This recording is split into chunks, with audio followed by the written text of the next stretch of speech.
ये जो अभी प्रस्ताव पास किया गया, अगर इस पर हम लोग अमल कर लें तो जरूर हम लोगों का जिंदाबाद हो सकता है। तो इस पर अमल करने की जरूरत है। हाथ खड़ा करना आसान है, अमल करना उतना ही कठिन है। तो इसलिए लोगों ने कहा, जो लोग प्रस्ताव पास कर रहे थे, कि जितना आसानी से आप पास कर रहे हो उतना आसानी से अमल नहीं करोगे, लेकिन करेंगे हम लोग। साथियों, आज पेरियार ललई सिंह यादव जी का जन्मदिन है। उनके जन्मदिन के मौके पर आप सभी को हार्दिक शुभकामनाएं। मंच पर उपस्थित तमाम सम्मानित अतिथि एवं वक्ता साथी और दूर दूर से आए हुए सामने बैठे साथियों, देश की आजादी को 75 साल हो गए और 75 साल की आजादी के मौके पर देश में आजादी का अमृतोत्सव मनाया जा रहा है और ये बताया जा रहा है कि देश में अमृतकाल चल रहा है। आप ग्राम पंचायत की ऑफिस में जाओ, जिला पंचायत की ऑफिस में जाओ, ब्लॉक पंचायत की ऑफिस में जाओ, किसी भी ऑफिस में जाओ, आपको स्टिकर लगा मिलेगा, पोस्टर लगा मिलेगा। क्या लिखा है? आजादी का अमृतोत्सव। आजादी के अमृतोत्सव का क्या मतलब? मतलब है कि आजादी से कुछ अमृत निकला होगा, इसलिए आजादी का अमृतोत्सव मनाया जा रहा है। अब आजादी से कुछ अमृत निकला, इसलिए आजादी का अमृतोत्सव मनाया जा रहा है। ये तो बहुत अच्छी बात है, मनाया जा रहा है। और उससे भी अच्छी बात यह है कि हम लोगों से ताली भी बजवाई जा रही है और हम लोग ताली भी बजा रहे हैं, क्योंकि इस देश में जिनका ताली बजाना काम है वो आजकल कम ताली बजा रहे हैं। हर बात पर पिछड़े वर्ग के लोग सबसे ज्यादा ताली बजाने का काम कर रहे हैं। उन्हें चाहे बात समझ में आए तो भी ताली बजाते हैं, ना समझ में आए तो भी ताली बजाते हैं। 370 हटेगा तो ताली बजाएंगे, यूनिफॉर्म सिविल कोड की बात होगी तो भी ताली बजाएंगे, आरक्षण खत्म होगा तो भी ताली बजाएंगे, निजीकरण होगा तो भी ताली बजाएंगे। मतलब इनको ताली बजवाने के काम पर रख दिया गया है। सबसे ज्यादा ताली बजाने का काम हमारे लोग कर रहे हैं। अरे तो बजाओ ताली, मगर सोच तो लो कि आजादी के 75 साल में जो अमृत निकला आजादी से, अरे उस अमृत में कुछ अमृत ओबीसी समाज के लोगों को भी मिला कि नहीं मिला? उस अमृत में से कुछ अमृत शेड्यूल कास्ट के लोगों को भी मिला कि नहीं मिला? उस अमृत में से कुछ अमृत शेड्यूल ट्राइब के लोगों को भी मिला कि नहीं मिला? और उस अमृत में से कुछ अमृत हमारे अल्पसंख्यक भाइयों को भी मिला कि नहीं मिला? जिसके बारे में हम लोग लगातार चिंतित रहते हैं। सबसे ज्यादा पिछड़े वर्ग के लोगों के अंदर ये चिंता पैदा कर दी गई है कि देश पर मुसलमानों का कब्जा हो जाएगा, देश पर मुसलमानों का कब्जा हो जाएगा, सारा देश का ठेका हमारे पास और देश की सारी नौकरियां उनके पास, देश का सारा तंत्र उनके पास, देश में सरकार चलाने का ठेका उनके पास और सारा लड़ने भिड़ने का ठेका इस देश में ओबीसी समाज के पास में। ओबीसी को उकसाया जाता है, ओबीसी को बहकाया जाता है, कभी यादव नान यादव हो जाता है, कभी चमार गैर चमार हो जाता है, कभी हिंदू मुस्लिम हो जाता है और ये प्रयोग 75 साल से चल रहा है। कभी भारत पाकिस्तान में हमारी भक्ति, देशभक्ति इतना जगा दी जाती है कि हम अपने मुद्दे ही भूल जाते हैं। आजादी की लड़ाई के समय में भी यही। हम आज जिन महापुरुष की जयंती मना रहे हैं, उन्होंने आजादी की भी लड़ाई लड़ी और आजादी के बाद जिन बदमाशों ने देश की सत्ता और व्यवस्था पर कब्जा किया और हमें हमारे हक अधिकारों से वंचित करने का काम किया, उनसे भी लड़ाई लड़ने का काम किया। और आज जो बात मैं बोल रहा, ये बात पेरियार ललई सिंह यादव जी बोलते थे कि ये जो पिछड़ा वर्ग समाज है, अगर ये इकट्ठा हो जाए तो ये देश का शासक बन सकता है, लेकिन ये इकट्ठा नहीं हो रहा है। वो कहते थे कि ये जो लड्डू हाथ में आया है मंडल कमीशन के रूप में, ये लड्डू हाथ से निकल रहा है और हमारे पिछड़े वर्ग के भाइयों को कोई चिंता नहीं। अरे चिंता हमें कैसे होगी? हमें तो दूसरे की ज्यादा चिंता है, अपनी कहाँ चिंता है? हम तो हमेशा दूसरे की चिंता करते रहते हैं, अपनी चिंता तो हमसे होती ही नहीं है। अगर अपनी चिंता होती तो जब देश में आजादी की लड़ाई चल रही थी, हर वर्ग के लोग इस बात के लिए लड़ाई लड़ रहे थे कि आजादी के बाद हमें क्या मिलेगा, आजादी के बाद हमें क्या मिलेगा, आजादी के बाद हमें क्या मिलेगा। हर वर्ग के लोग इस लड़ाई में कूद गए थे, आजादी के बाद हमें क्या मिलेगा। केवल हमारा पिछड़ा वर्ग समाज था जो ईमानदारी से बगैर किसी स्वार्थ के, उसको इस बात की कोई चिंता नहीं थी, इस बात का कोई गम नहीं था कि आजादी मिल जाएगी तो हमें भी कुछ मिलेगा कि नहीं मिलेगा, इसकी कोई चिंता नहीं थी। चिंता करनी चाहिए थी, क्योंकि हमारे महापुरुषों ने आगाह किया था। ज्योतिबा फूले के पास जब रणाड़े जी गए और रणाड़े जी ने ज्योतिबा फूले को कहा आ जाओ हमारी आजादी की लड़ाई में, तो ज्योतिबा फूले ने कहा आ तो जाए तुम्हारी आजादी की लड़ाई में, लेकिन जब देश आजाद हो जाएगा तुम लोग तो राजा बन जाओगे, और जब तुम राजा बन जाओगे तो तुम हमारे जैसे कुलवी किसानों के साथ, मतलब बैकवर्डों के साथ में तुम बराबरी का व्यवहार करोगे। इसमें मेरा यकीन, मेरा विश्वास नहीं है, इसलिए मैं तुम्हारे साथ आता नहीं। ज्योतिबा फूले ने आगाह किया था कि देश आजाद हो जाएगा तुम्हें कुछ नहीं मिलेगा। छत्रपति साहू महाराज ने भी आगाह किया था, देश आजाद हो जाएगा तुम्हें कुछ नहीं मिलेगा। इस देश में पैसों के बहुत बड़े बड़े घोटाले हुए, तमाम घोटालों की चर्चा होती है, लेकिन इस देश में सबसे बड़ा घोटाला अगर कोई किया गया तो घोटाला इतिहास का घोटाला है, जिसके बारे में कोई चर्चा नहीं की जाती। आज पेरियार ललई सिंह यादव के बारे में लोग क्यों नहीं जानते? आज रामस्वरूप वर्मा के बारे में लोग क्यों नहीं जानते? आज जगदेव प्रसाद कुशवाहा के बारे में लोग क्यों नहीं जानते? आज छत्रपति साहू महाराज के बारे में लोग क्यों नहीं जानते? आज क्यों बाबा साहब अम्बेडकर को एक जाति तक माना जाता है, एक जाति तक सीमित किया जाता है? आज पेरियार को लोग क्यों नहीं जानते? इसका एक ही कारण है कि इस देश में हमारे महापुरुषों को सिलेबस में शामिल नहीं किया गया, इस देश में हमारे महापुरुषों को पढ़ाने का काम नहीं किया गया। हमें पढ़ने का अधिकार तो संविधान लिखकर बाबा साहब अम्बेडकर ने दे दिया, लेकिन संविधान बनने के बाद जिन लोगों के हाथ में देश की सत्ता और व्यवस्था आई, उन्होंने आपको क्या पढ़ना है ये तय करने का अधिकार अपने हाथ में ले लिया, और आपको क्या पढ़ना है वो तय करने का काम कर रहे हैं। गा से गमला पढ़ना है कि गा से गणेश पढ़ना है, ये आप नहीं तय करेंगे, ये वो तय करने का काम कर रहे हैं। तो हमें समझने की जरूरत है, इस देश में बैकवर्ड कभी कमजोर नहीं रहा। इस देश में बैकवर्डों की आप कोई भी काम उठा कर देख लो, बैकवर्ड लोगों की सरकारें रही, सत्ता में रहे, राजा महाराजा रहे, और अगर लड़ाई की बात किया जाए तो चाहे प्राचीन भारत उठाकर देख लो, चाहे मध्यकालीन भारत उठाकर देख लो, चाहे आधुनिक भारत उठाकर देख लो, हर समय हमारे पूर्वजों ने लड़ाई लड़ने का काम किया। लेकिन जो हमारा गौरवशाली इतिहास है, जो हमारी लड़ाई है, उसको दबा दिया गया। जब हम ज्योतिबा फूले के बारे में पढ़ेंगे कि ज्योतिबा फूले ने रणाड़े से ऐसा कहा था, तब तो हम सोचेंगे, लेकिन वो हमको पढ़ने को ही नहीं मिलता। तिलक के बारे में केवल इतना पढ़ाया जाता है कि स्वराज्य हमारा जन्मसिद्ध अधिकार है, इसे हम लेकर रहेंगे। 1918 में जब साउथ बोरो कमीशन आया, भास्कर राव यादव को छत्रपति साहू महाराज ने कहा विधिमंडल में ओबीसी के लिए आरक्षण मांगो, बाबा साहब अम्बेडकर को कहा शेड्यूल कास्ट के लिए आरक्षण मांगो। जब ये दोनों मांग हुई तो तिलक उस समय बहुत बड़े नेता थे, तिलक ने कहा तेली को संसद में जाकर क्या तेल, कुर्मी को संसद में जाकर क्या हल चलाना, दर्जी को संसद में जाकर क्या कपड़े सिलने हैं, तेली तमोली और कुल भट्टों को संसद में जाकर क्या करना है। संसद कोई भूमि है जहां तेली तेल निकालेगा, कुर्मी हल चलाएगा, दर्जी कपड़े सिलेगा। ये आधी बात नहीं पढ़ाई जाती, केवल आधी बात पढ़ाई जाती है कि स्वराज्य हमारा जन्मसिद्ध अधिकार है, इसे हम लेकर रहेंगे। अब आप सोच रहे होंगे तिलक जी ने तो यादव लोगों का नाम लिया नहीं, तो हो सकता है यादव लोगों को पार्लियामेंट में भेजना चाह रहे होंगे तिलक जी।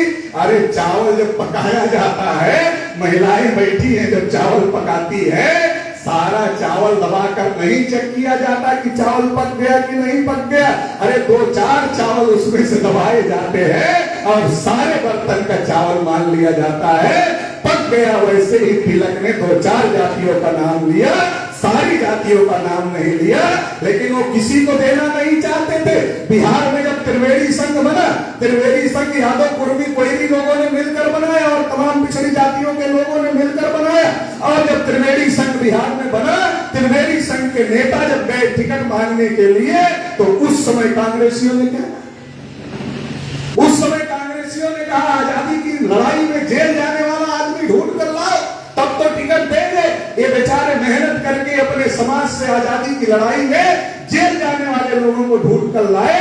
और जब जेल जाने वाले लोगों को लेकर के गए, कहा ये जेल जाने वाला तो ठीक है, लेकिन ये खद्दरधारी नहीं है। जेल जाने वाला भी होना चाहिए, खद्दरधारी भी होना चाहिए। जब वैसा भी ढूंढ कर ले गए, तो कहा क्या वहां जाकर साग भाटा बोला, कहा वहां जाकर क्या साग भाटा बोला, वहां जाकर क्या भैंस चलाना है, वहां जाकर के क्या हल चलाना है। तो हमें समझना पड़ेगा देश में क्या हो रहा था आजादी की लड़ाई के समय में। तिलक भी गए छत्रपति साहू महाराज के पास और कहने लगे कि महाराज आप आ जाओ हमारे साथ। महाराज ने कहा भाई तुम पंडित जी लोग, ब्राह्मण लोग हमारे जैसे राजा के साथ बुरा बर्ताव करते हो, तो दूसरे के साथ क्या करोगे? जब तुम्हारी सत्ता आ जाएगी क्या करोगे? मैं तो नहीं आ सकता। ज्योतिबा फूले समझते थे कि अगर हम लड़ेंगे नहीं तो अंग्रेज तो चले जाएंगे, मगर आजादी के बाद हमें अधिकार नहीं मिलेगा। छत्रपति साहू महाराज समझते थे कि अगर अंग्रेज चले जाएंगे तो हमें अधिकार नहीं मिलेगा अगर हम लड़ेंगे नहीं।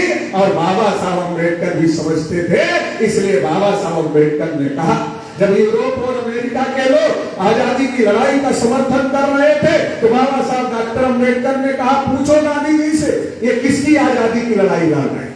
ये देश की आजादी की लड़ाई लड़ रहे हैं या देश के लोगों की आजादी की लड़ाई लड़ रहे हैं? पूछो इनसे। गांधी जी ने जवाब नहीं दिया कि देश की आजादी की लड़ाई लड़ना है या देश के लोगों की भी आजादी की लड़ाई लड़ना है। पेरियार रामास्वामी नायकर उस समय दक्षिण भारत के बहुत बड़े नेता थे।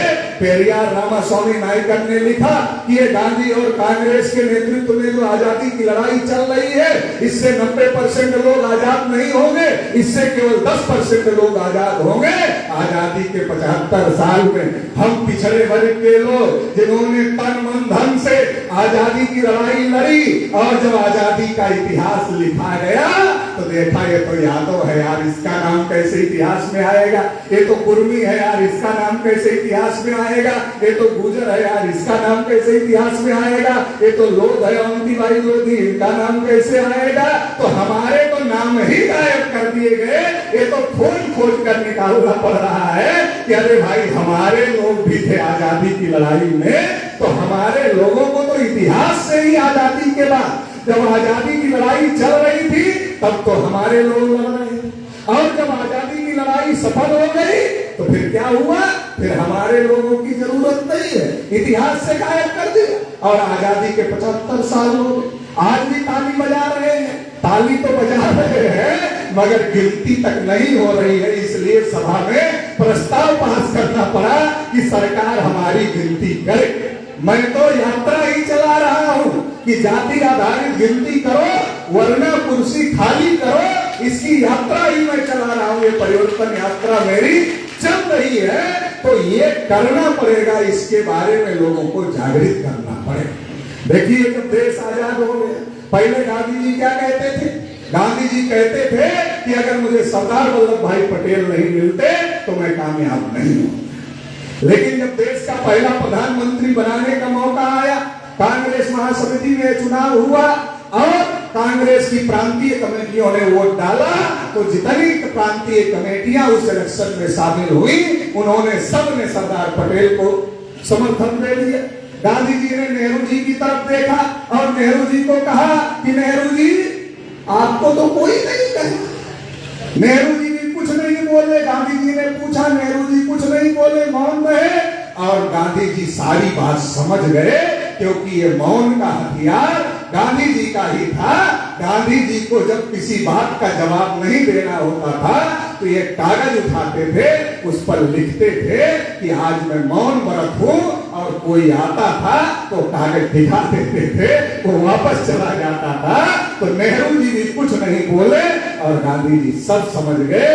गांधी जी ने जेबी कृपलानी को कहा कि पटेल को चिट दे दो, पर्ची दे दो। जैसे यहाँ कोई ज्यादा बोलेगा तो ये लिखा है कृपया संक्षेप करें, कोई ज्यादा बोलेगा तो पर्ची आएगी। तो वैसे ही कृपलानी जी ने पटेल जी को पर्ची दे दिया कि पटेल जी अपना नाम वापस ले।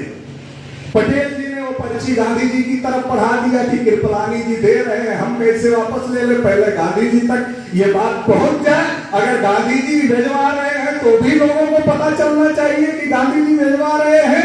तो पटेल जी ने वो पर्ची गांधी जी को दे दिया, गांधी जी ने फिर कृपलानी जी को दे दिया और कृपलानी जी ने फिर पटेल जी को दे दिया और पटेल जी ने अपना नाम वापस लिया। और पटेल जी ने अपना नाम वापस ले लिया तो पंडित जवाहरलाल नेहरू जिनके समर्थन में कोई नहीं था, वो देश के पहले प्रधानमंत्री बन गए। तब से हमारा सत्यानाश हो रहा है। आर्टिकल 340 जब आर्य चंदापुरी बाबा साहब अम्बेडकर को मिले और बाबा साहब अम्बेडकर को कहा कि बाबा साहब अम्बेडकर आप तो SC ST का मामला हल हो गया है, हम OBC के लिए कुछ नहीं हो रहा है, इसके बारे में भी कोई बात किया जाए। तो बाबा साहब अम्बेडकर ने कहा हम तो चाह ही रहे थे कि कोई पिछड़े वर्ग का आदमी इसके लिए आगे आए, तो आप आ गए, बहुत अच्छी बात है। तो बाबा साहब अम्बेडकर ने संविधान सभा में 2-4 OBC के लोग थे, उनको अपने घर खाने पर बुलाया और कहा बोलो तो आपको भी चाहिए। बाबा साहब अम्बेडकर ने कहा अरे बोलो तो कि आपको भी आरक्षण चाहिए। तो जो संविधान सभा में OBC के लोग थे, क्योंकि कांग्रेस वालों ने एक भी OBC को संविधान सभा का टिकट दिया नहीं था, तो जो गए थे अलग से चुनाव जीतकर वो भी डरते थे, क्योंकि इतना ज्यादा बहुमत था संविधान सभा में अकेले कांग्रेस का कि कोई बोलने से ही डरता था, वो हुटिंग करते थे, बोलने नहीं देते थे। तो बाबा साहब अम्बेडकर को उन्होंने कहा पिछड़े वर्ग के लोगों ने क्या बोले, ये लोग बोलने ही नहीं देते। तो बाबा साहब अम्बेडकर ने कहा अरे बोलो तो, और मेरा नाम लेकर बोलो कि अम्बेडकर ने ये कहने के लिए कहा। तो पिछड़े वर्ग के लोगों ने बोला। जब पिछड़े वर्ग के लोगों ने बोला तो हंगामा खड़ा हो गया। ये नया मामला कहां से खड़ा हो गया? अभी तक तो SC ST को हम देना नहीं चाहते थे, उनको देना पड़ गया। अब ये OBC के लोग भी आ गए मैदान में, इनको भी चाहिए। और ये नीचे से आग अम्बेडकर लगा रहे हैं, ये बात सबको पता चल गई। तो संविधान सभा में ये कहा गया कि भाई अभी समय ज्यादा हो जाए, अभी पिछड़े वर्ग की पहचान ही नहीं हुई है कि पिछड़े वर्ग को कौन लोग है। पिछड़े वर्ग के लोग तो उनको आरक्षण कैसे दे, तो पहले पहचान करना पड़ेगा। तो फिर क्या हुआ, बाबा साहब अम्बेडकर समझ गए कि ये टालने वालने का मामला है। तो उन्होंने कहा ठीक है, पिछड़े वर्ग की पहचान करने के लिए हम लिख देते हैं। तो आर्टिकल 340 भारतीय संविधान में पिछड़े वर्ग के लिए सरकार आयोग बनाए और आयोग की सिफारिशों को लागू करे, इसके लिए आर्टिकल 340 भारतीय संविधान में लिख दिया। पंडित नेहरू जी देश के पहले प्रधानमंत्री थे और पंडित जवाहरलाल नेहरू जी ने आर्टिकल 340 पर अमल नहीं किया। और जब पंडित नेहरू जी ने आर्टिकल 340 पर अमल नहीं किया तो बाबा साहब डॉक्टर अम्बेडकर ने अपने कानून मंत्री पद से इस्तीफा दिया। उसका एक बड़ा कारण था कि नेहरू जी पिछड़े वर्ग के लिए आयोग नहीं बना रहे हैं। इसलिए जब बाबा साहब अम्बेडकर ने इस्तीफा दिया, नेहरू जी ने खबर ये छपने नहीं दिया अखबारों में कि अम्बेडकर ने जो इस्तीफा दिया है उसमें OBC का भी मुद्दा है, ये खबर ही नहीं छपने दिया। आज ही मीडिया बदमाशी नहीं कर रही है, तब भी मीडिया बदमाशी करती थी तो OBC की खबर ही नहीं आई। OBC की खबर नहीं आई, लेकिन आर्य चंदापुरी OBC का संगठन चलाते थे, उनको खबर मिल गई कि डॉक्टर बाबा साहब अम्बेडकर ने जो इस्तीफा दिया है उस इस्तीफे में OBC का मुद्दा है कि नेहरू OBC के लिए आयोग नहीं बना रहे हैं, इसलिए इस्तीफा दे। आर्य चंदापुरी बाबा साहब अम्बेडकर के पास चले गए और बाबा साहब अम्बेडकर को आर्य चंदापुरी जी ने कहा आप पटना आइए, आप OBC के मुद्दे पर इस्तीफा दिए हैं, आप पटना आइए, पटना में हम आपकी रैली कराएंगे। बाबा साहब अम्बेडकर को आर्य चंदापुरी जी पटना बुलाए और पटना में रैली का आयोजन हो गया। रैली की तैयारी शुरू हो गई। नेहरू जी को खबर लगी कि ये अम्बेडकर अब पटना जा रहे हैं, पटना जा रहे हैं मतलब उत्तर भारत में भी मामला खड़ा हो जाएगा। और पटना में जो रैली करवाई जा रही है वो बैकवर्ड क्लास फेडरेशन के माध्यम से करवाई जा रही है, ओबीसी के लोगों के माध्यम से करवाई जा रही है। अगर उत्तर भारत का ओबीसी एससी इकट्ठा हो गया तो देश में ओबीसी एससी के लोग अपनी सरकार बना लेंगे और हमारा मामला खत्म हो सकता है। तो नेहरू जी ने अपने एक आदमी को चंदापुरी जी के पास भेजा और चंदापुरी जी को कहा कि आपको प्रधानमंत्री जी ने बुलाया है।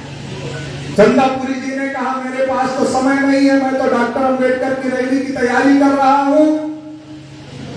तो उनके आदमी ने नेहरू जी को बताया, नेहरू जी ने कहा पूछो रैली के बाद आएंगे क्या।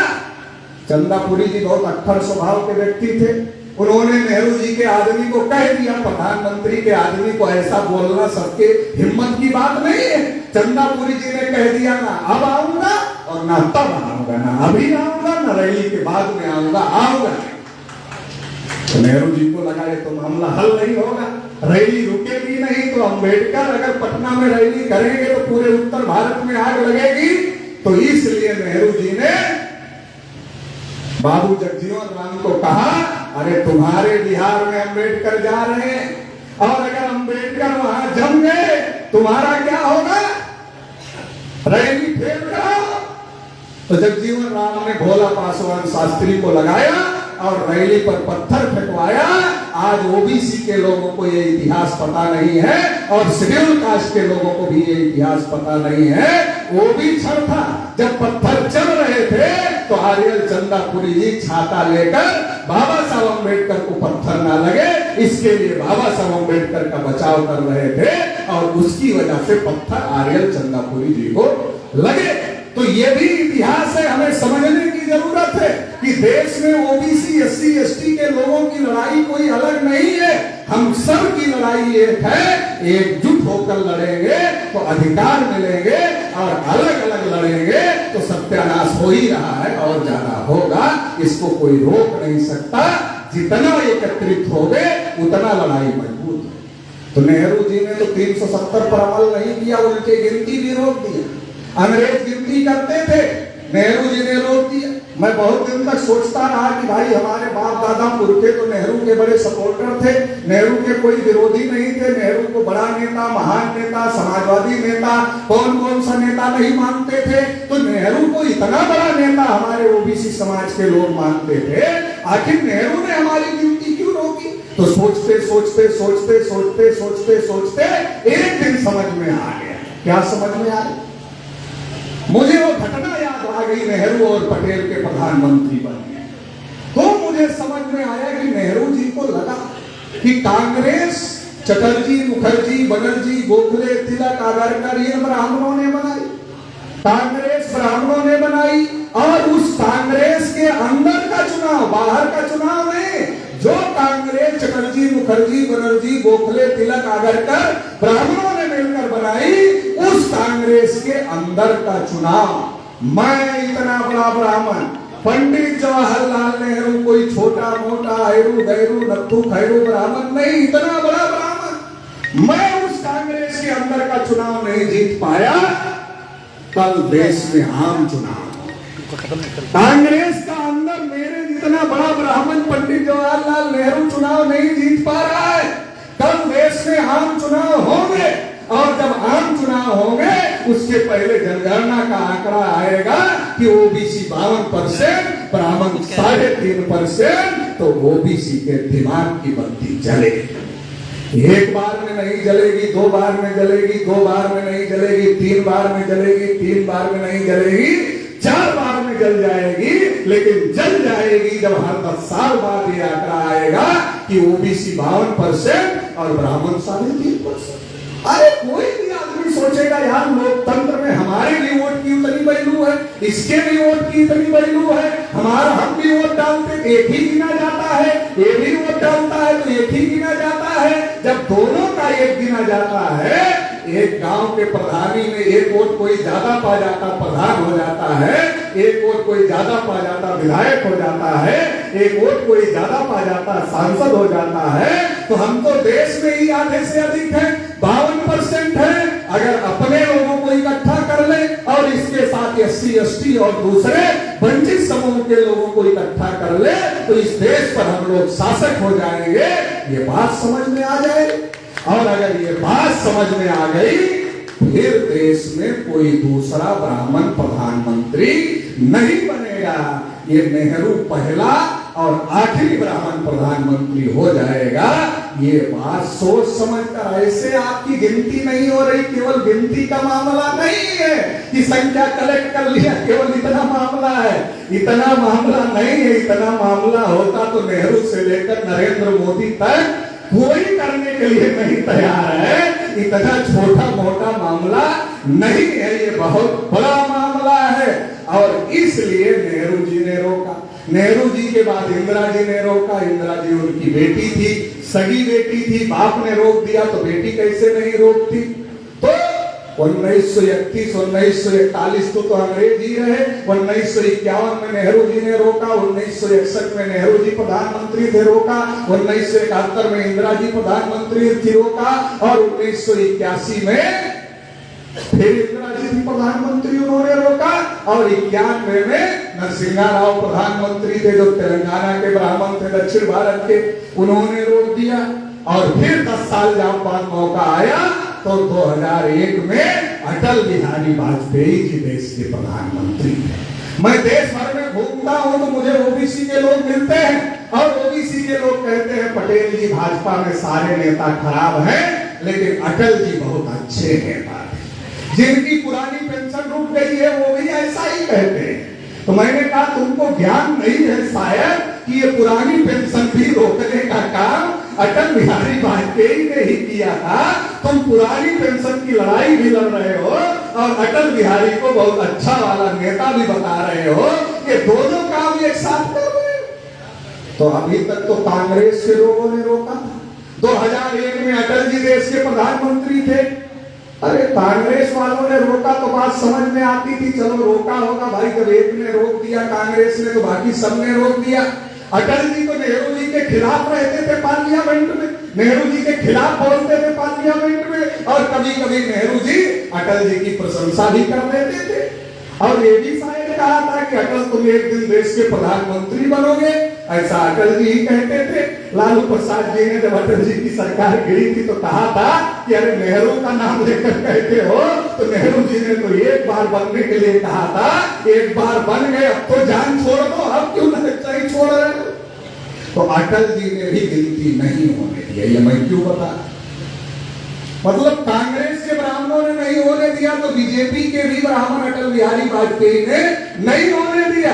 उत्तर भारत के ब्राह्मण ने नहीं होने दिया तो दक्षिण भारत के ब्राह्मण ने भी, नरसिंहा राव ने नहीं होने दिया। और फिर गिनती नहीं हुई।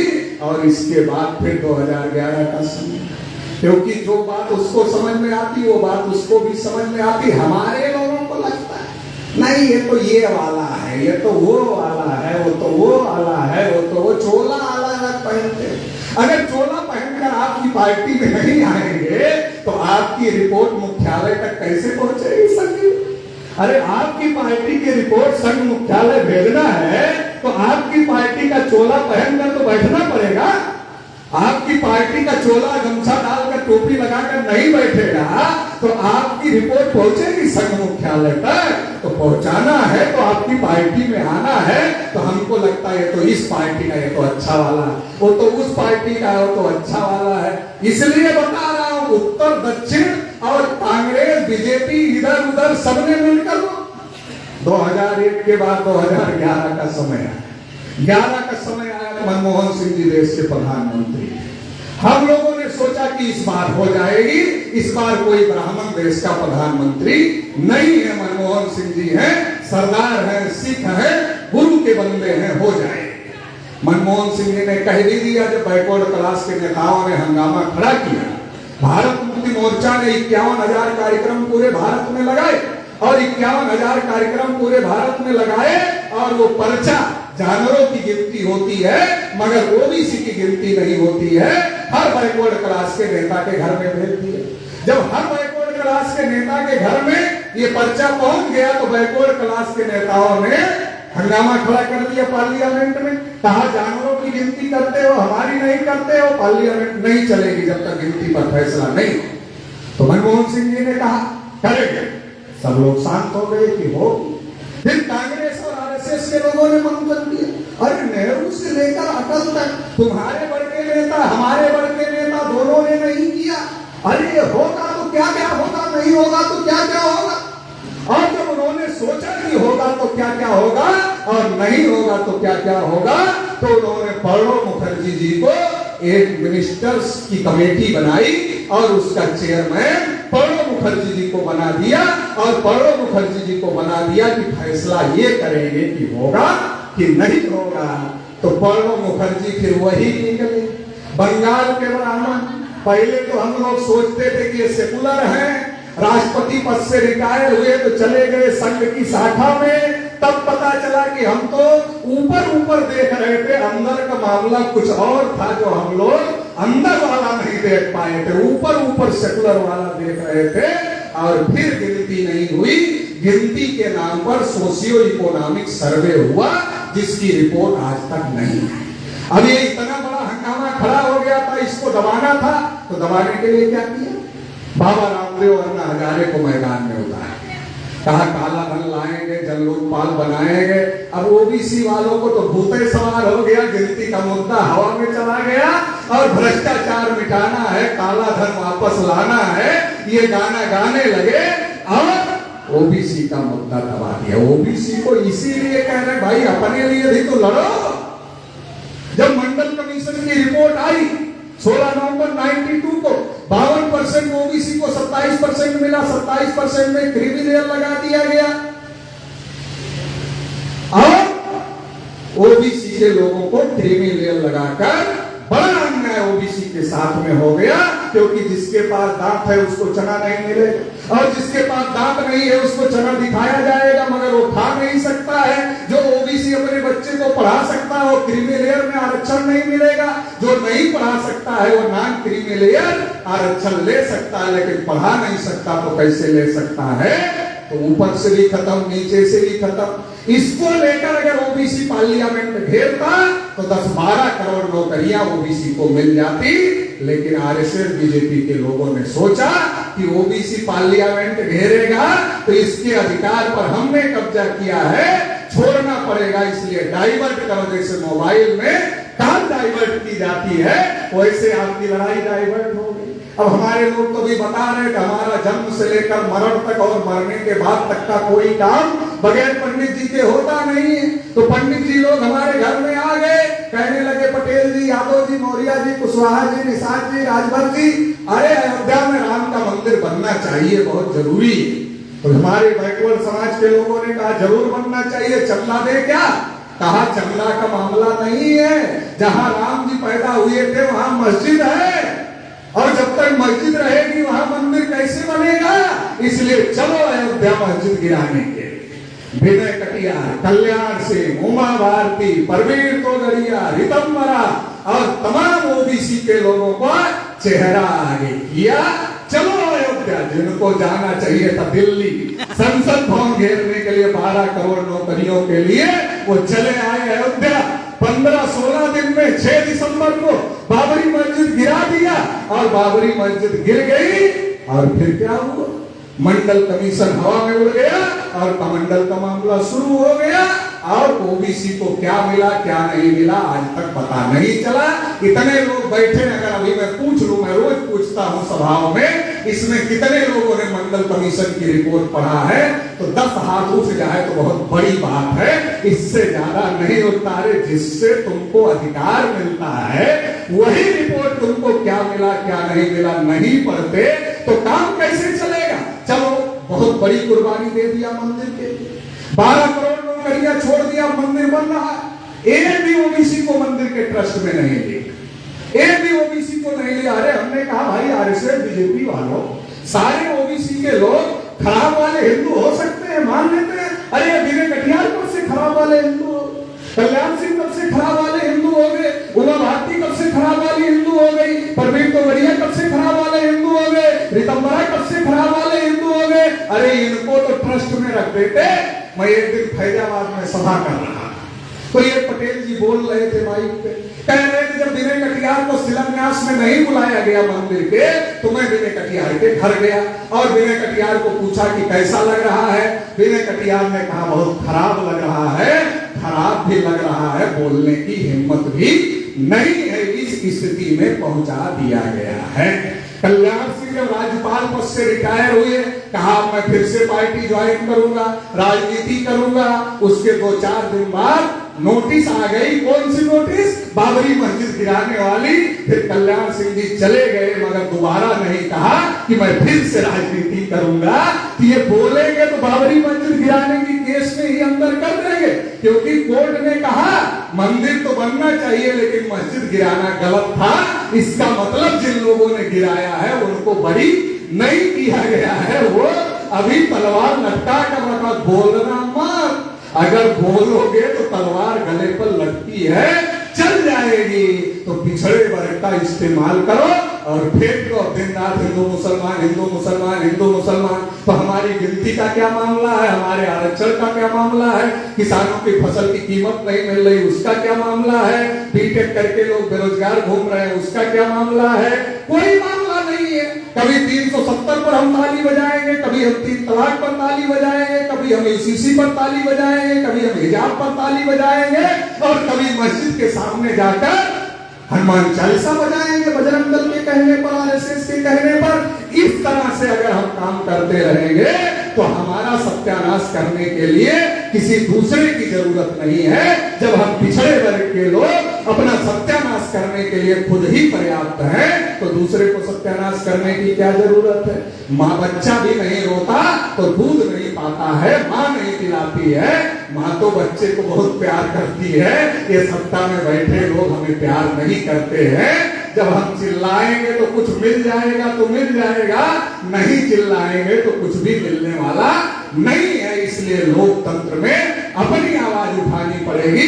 पिछड़े वर्ग के लोगों को ये तय करना पड़ेगा। क्या तय करना पड़ेगा? कि अब हिंदू मुसलमान की लड़ाई नहीं लड़ेंगे, यादव नाम यादव की लड़ाई नहीं लड़ेंगे, चमार गैर चमार की लड़ाई नहीं लड़ेंगे, एससी ओबीसी से नहीं लड़ेगा, ओबीसी एससी से नहीं लड़ेगा, ओबीसी एससी एसटी से नहीं लड़ेगा और ओबीसी एससी एसटी मिलकर मुसलमान सिख ईसाई बौद्ध जैन से नहीं लड़ेगा। फिर हम किस बात के लिए लड़ेंगे? फिर हम एक ही बात के लिए लड़ेंगे कि इस देश में सबकी गिनती होनी चाहिए और सबकी जिसकी जितनी संख्या भारी उसकी उतनी हिस्सेदारी ये होनी चाहिए। इस बात के लिए लड़ेंगे। हमारी फसल की कीमत मिलनी चाहिए, हमारे बच्चों को रोजगार मिलना चाहिए।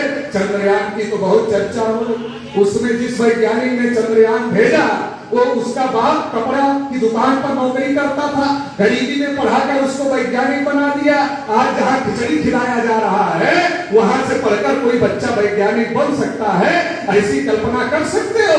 देश में बहुत एक राष्ट्र एक कानून की बात हो रही है, लेकिन एक समान शिक्षा के लिए एक कानून की बात नहीं हो रही है, एक समान इलाज के लिए बात नहीं हो रही है, सबको नौकरी के लिए बात नहीं हो रही है।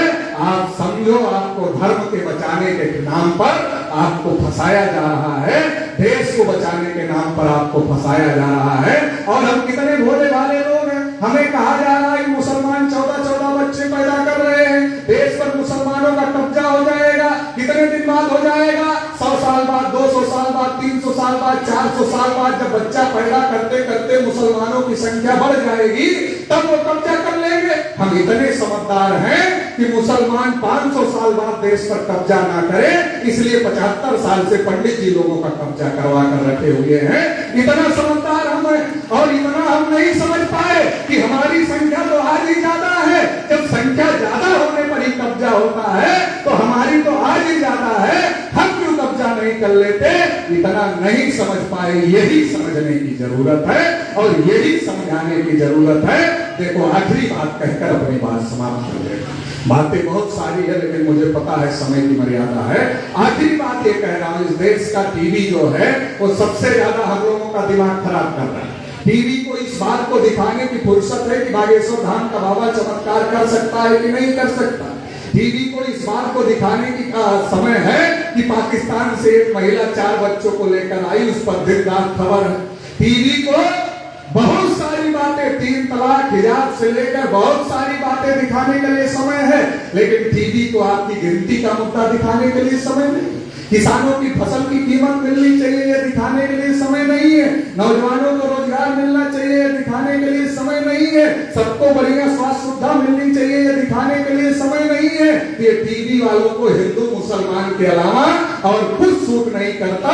आरएसएस बीजेपी चाहती है कि 2024 का चुनाव या तो हिंदू मुसलमान पर हो जाए या तो भारत पाकिस्तान पर हो जाए।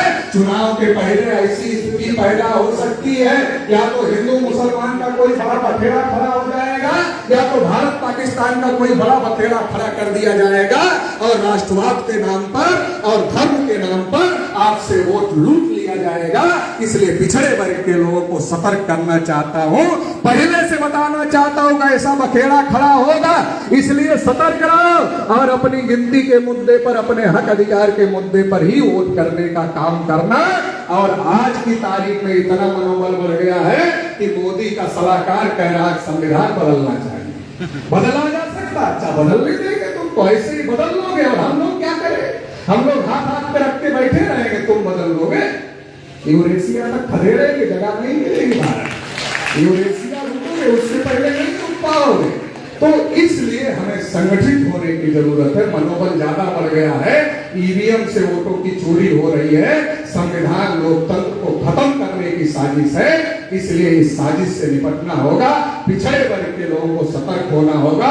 इतने से कुछ नहीं होगा, आने से जितने आए हो संकल्प लो कि गांव-गांव जाएंगे, चौपाल लगाएंगे, एक बात समझाएंगे, लोगों को तैयार करेंगे और गली से लेकर दिल्ली तक का और दिल्ली से लेकर गली तक का डायरेक्ट नेटवर्क बनाने का काम राष्ट्रीय पिछड़ा वर्ग मोर्चा देश भर में कर रहा है।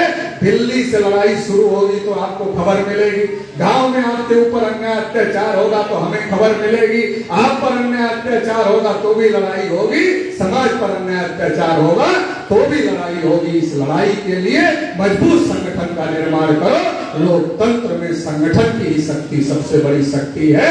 ओबीसी जितना मजबूत संख्या में है उतना मजबूत संगठन ओबीसी का नहीं है। इसलिए मैंने कहा कि ओबीसी जितनी मजबूत संख्या में है उतना ही मजबूत ओबीसी का संगठन भी बनाएंगे। एक जाति का नहीं, सभी जातियों को मिला करके बनाएंगे। इसलिए राष्ट्रीय पिछड़ा वर्ग मोर्चा बनाया गया है। आप सब लोग राष्ट्रीय पिछड़ा वर्ग मोर्चा को इस लड़ाई में साथ सहयोग देंगे, इस आशा उम्मीद के साथ आप सभी लोगों ने मुझे सुना, इसके लिए बहुत बहुत आभार, बहुत बहुत धन्यवाद। बहुत बहुत धन्यवाद चौधरी विकास पटेल साहब, बहुत ही विश्वास से आपने पेश करके और ड्राइवर बहुत है।